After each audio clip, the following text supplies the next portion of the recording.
El corazón de Cristo, una conferencia del Padre Cándido Pozo.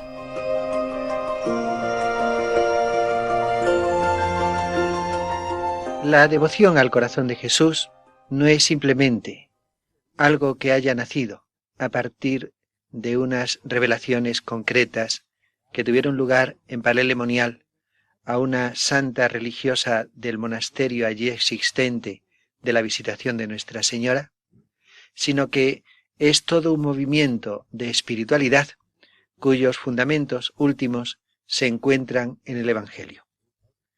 Yo quisiera, en este breve tiempo del que disponemos, exponer cuáles son los fundamentos bíblicos de esta espiritualidad y cuáles son las ideas fundamentales que en los Evangelios se subrayan a propósito de ella.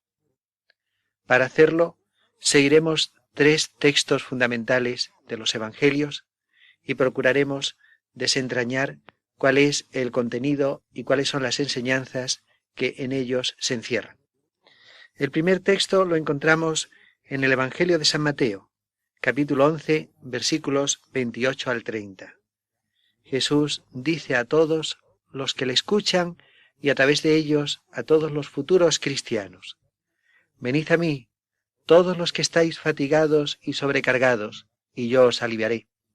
Tomad mi yugo sobre vosotros y aprended de mí, porque soy manso y humilde de corazón, y hallaréis reposo para vuestra alma, pues mi yugo es llevadero y mi carga ligera. En este texto aparecen 2 ideas fundamentales. La primera es una invitación de Jesús a que aprendamos de él, a que le imitemos. El deseo de imitar a Jesús es fundamental en la vida cristiana. Todo el modo cristiano de vivir, desde los comienzos mismos del cristianismo, se ha concebido como imitación de Cristo. Pero la imitación de Cristo no puede ser una imitación romántica. Es comprensible que incluso los santos pasen a veces por una fase romántica en que intentan imitar materialmente a Jesús. Impresiona, por ejemplo, ver a Ignacio de Loyola y sus primeros compañeros, cuando después de los votos de Montmartre, en los cuales se decide vivir en pobreza, castidad y marchar a Tierra Santa, cómo desean realizar este proyecto, ir a Tierra Santa, procurar allí, en el mismo cuadro en el que se desarrolló la vida terrestre de Cristo nuestro Señor, imitarle del modo más realístico posible, más material posible, recorrer sus mismos caminos, sentarse junto al brocal del pozo de Jacob, ir caminando y llenándose de polvo por los mismos caminos en que Cristo se llenó de polvo. Y sin embargo, afortunadamente, providencialmente, este tercer voto de pasar a Tierra Santa tenía una cláusula supletoria, en virtud de la cual, si al cabo de un año no podían pasar a Tierra Santa, se pondrían a los pies y a la obediencia del vicario de Cristo. Y providencialmente aquel año, cosa rara, porque la hubo siempre los años anteriores y posteriores, no hubo nave peregrina, y el grupo de Ignacio y sus compañeros no pudo pasar a Tierra Santa, y gracias a ello nació la Compañía de Jesús. Pero lo que me interesa es subrayar que es imposible una imitación material romántica de Cristo nuestro Señor. Ninguno de nosotros ha nacido en un portal ni ha sido reclinado en un pesebre. Ninguno de nosotros ha pasado toda su adolescencia en un taller de carpintero de las características y del nivel de vida, no nos engañemos, que tuvo el taller de Nazaret. Poetizamos la casita de Nazaret cuando en realidad su nivel de vida no pudo pasar de lo que es hoy el nivel de un poblado de beduinos. Ninguno de nosotros puede recorrer los caminos de Tierra Santa predicando el Evangelio. La imitación nuestra a Cristo tiene que ser algo diverso de esa imitación material. No vivimos en Palestina de los comienzos de nuestra era, y por ello nuestra imitación material a Cristo se hace prácticamente imposible. Siempre hay una desconexión entre lo que hacemos y lo que fue la vida real de Cristo sobre la tierra. Pero por ello es más importante que cuando Jesús nos dice imitadme, no nos pide que imitemos su conducta exterior, su modo concreto de comportarse, nos pide que imitemos su corazón que es manso y humilde, porque al fin y al cabo su corazón es el que dio unidad a su vida, él que desde el comienzo de su misma existencia se ofrece al Padre, está constantemente ofreciéndose. Son esas actitudes las que hay que aprender de Cristo, son esas actitudes las que hay que copiar. Corazón es un corazón, en el caso del Señor, que está dotado de unas virtudes muy concretas, mansedumbre y humildad. Pero más allá de esas virtudes concretas, no olvidemos que en todas las culturas, corazón es símbolo de amor. Es necesario copiar el amor de Cristo e imitar a Cristo en su amor.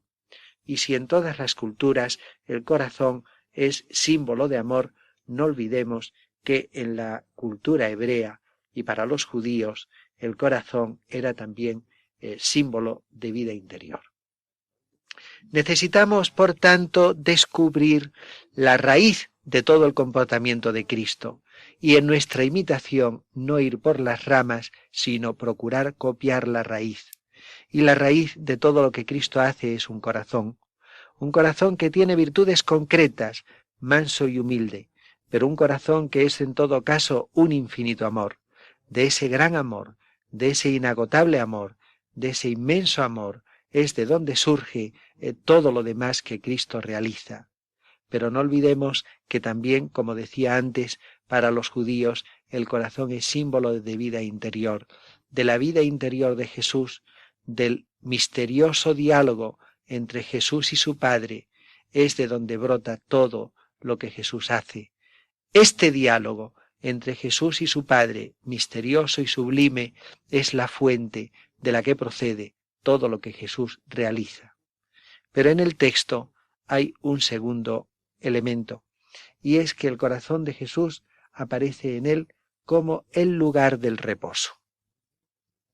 Necesitamos en nuestra intimidad y en nuestra relación con Cristo saber reclinar la cabeza espiritualmente, del mismo modo que de una manera material lo hizo Juan en la última cena. Es necesario dialogar con Cristo, pero dialogar con Cristo tomando a Cristo y a su corazón, su amor hacia mí, como el descanso en que apoyo mi cabeza cuando estoy cansado, cuando estoy abrumado. Mi oración, mi intimidad con Cristo tiene que consistir en apoyar mi propia cabeza sobre su corazón y de esa manera hallar el lugar del reposo, el lugar del descanso.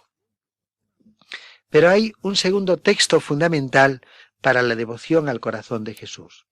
Es un texto que conviene leerlo bien porque no siempre se ha puntuado con corrección y precisamente por no haberse puntuado siempre correctamente, no siempre se ha entendido en su recto sentido.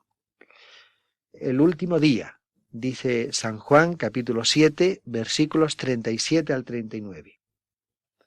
El principal de la fiesta, Jesús en pie, gritó: Si alguno tiene sed, venga a mí, y beba el que cree en mí. Punto. Como dice la Escritura, de su seno brotarán torrentes de agua viva. Hasta aquí las palabras de Jesús. Y San Juan comenta: esto lo dijo a propósito del Espíritu que recibirían los que creyeran en él, pues todavía no había Espíritu, porque Jesús no había sido aún glorificado. Es necesario puntuar, como de hecho he puntuado, es necesario puntuar como Pío XII lo hizo en la encíclica Aurietis Aquas, porque sólo así se comprende el sentido profundo de las frases de Jesús. Jesús dice: si alguno tiene sed, venga a mí y beba el que cree en mí. El que tiene sed y cree en mí, que venga a mí y beba en mí. Porque, añade, como dice la Escritura, de su seno, del seno de Jesús, brotarán torrentes de agua viva. Es necesario puntuar así y no como a veces se hace. Si alguno tiene sed, venga a mí y beba. Punto. El que cree en mí, como dice la Escritura, de su seno brotarán torrentes de agua viva. En este segundo caso, el torrente de agua viva brota del seno del creyente. Mientras que Jesús lo que dijo es otra cosa. Jesús afirmó que era necesario que el sediento que cree en él vaya a Jesús y beba en Jesús. Y eso porque del interior de Jesús van a brotar torrentes de agua viva. En realidad, uno de los motivos para puntuar como lo he hecho es que la frase, tal como la he puntuado, responde a todas las reglas del paralelismo hebreo. Pero eso no es lo más importante. Lo más importante es que Jesús a continuación dice, como afirma la Escritura, brotarán de su interior torrentes de agua viva. La Escritura nunca dice que del interior del creyente vayan a brotar torrentes de agua viva. La Escritura de lo que habla es que del interior del Mesías, cuando venga el Mesías, de su interior brotará un río de agua viva. Es impresionante la descripción que tiene el profeta Ezequiel de ese río. Ezequiel habla de que cuando llegue el Mesías se situará en el templo, y habiéndose situado en el templo, del sitio donde está el Mesías comenzará a correr un río.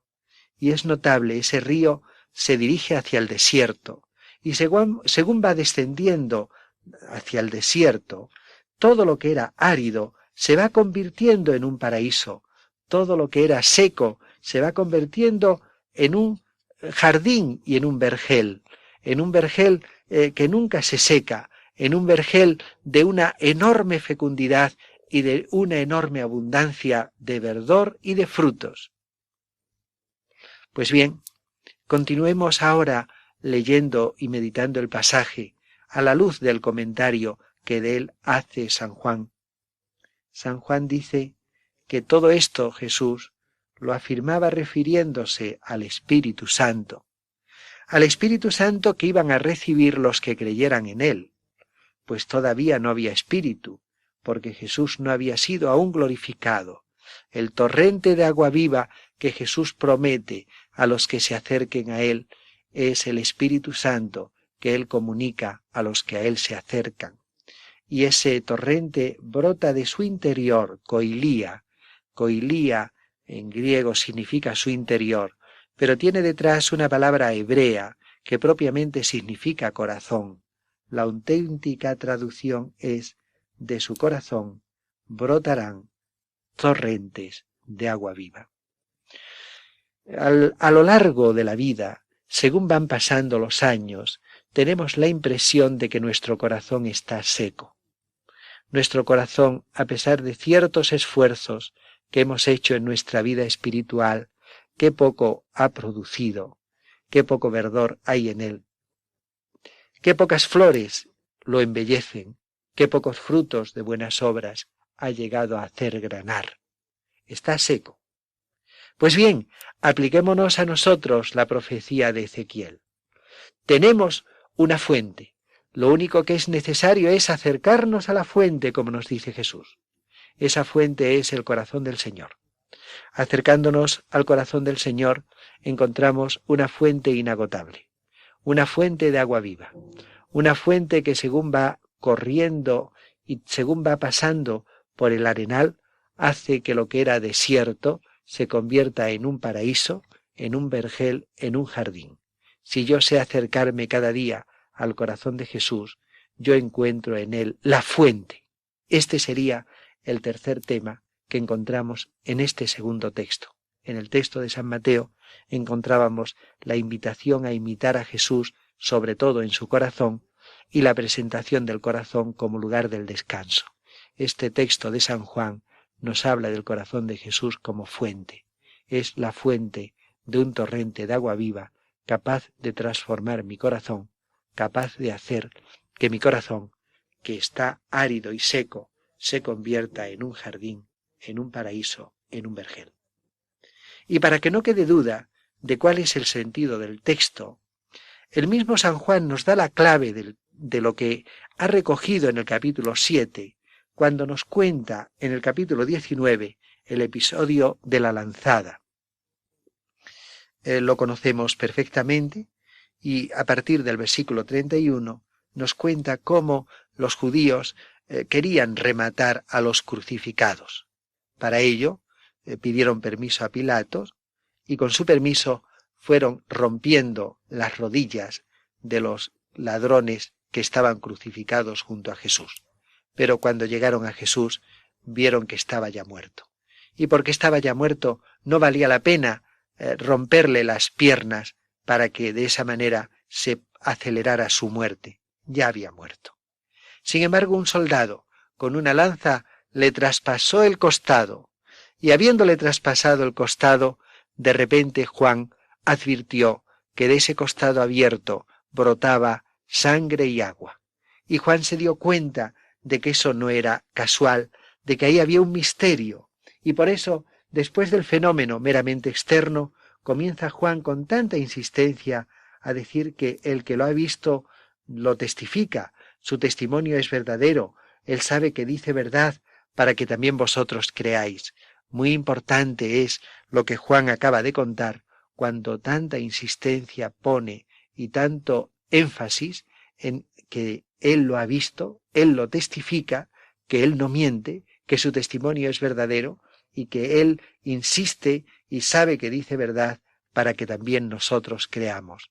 Es el misterio de que ya entonces se ha abierto el corazón, ya entonces el Señor Jesús ha sido glorificado, ya ahora se ha abierto la puerta, y una vez abierta la puerta comienza a brotar agua, es decir, espíritu.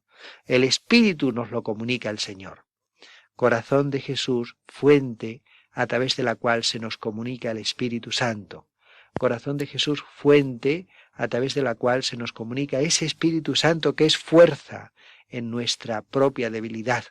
Corazón de Jesús, a través del cual se nos comunica un torrente de agua viva que puede transformar y cambiar el corazón de cada hombre y transformándolo, si antes era un desierto y un erial, hacer que se convierta en un jardín, en un vergel, en un paraíso con flores que nunca se secan ni se marchitan, un paraíso que constantemente está produciendo cosecha abundante de fruto sazonado para la vida eterna, flores de virtudes, frutos de buenas obras, todo eso lo puede producir mi pobre corazón si yo me acerco al corazón de Jesús cada día y si yo procuro, acercándome cada día a Él, hacer que ese corazón me riegue.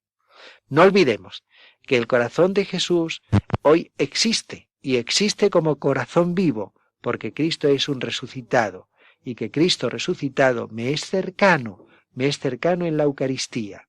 En el sagrario puedo yo tener el contacto directo con Cristo, con ese corazón, y de ese diálogo cercano se da la cercanía suficiente para que el torrente de agua viva pase de su corazón al mío. Pero hay un momento singular, hay un momento privilegiado de contacto de corazones, y es cuando Jesús, presente en la Eucaristía, entra en mi pecho, su corazón se pone junto al mío, la fuente junto al campo, la fuente junto al desierto, y así, en esa cercanía, Él puede transformar mi corazón, Él puede regar mi alma, Él puede hacer que el torrente de agua viva se desborde mansamente sobre mi corazón árido y reseco, y de esa manera hacer que comience a ser fecundo y a producir flores y frutos. El tercer texto ya está insinuado, pero quiero ahora de modo reflejo fijarme en él, porque fijándome en él aparecerá el cuarto aspecto que necesitamos para entender plenamente la devoción al corazón de Jesús. Juan no solamente ha visto en el corazón abierto del que brota sangre y agua la realización de la profecía del capítulo 7, sino que ha visto algo más. Ha visto allí una alusión a una profecía de Zacarías. Mirarán al que traspasaron.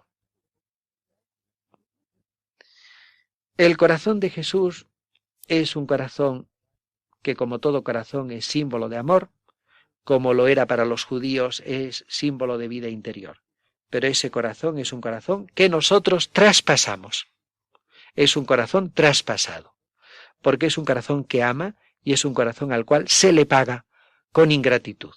Lo traspasamos cuando somos ingratos con él. Lo herimos. Es un corazón herido.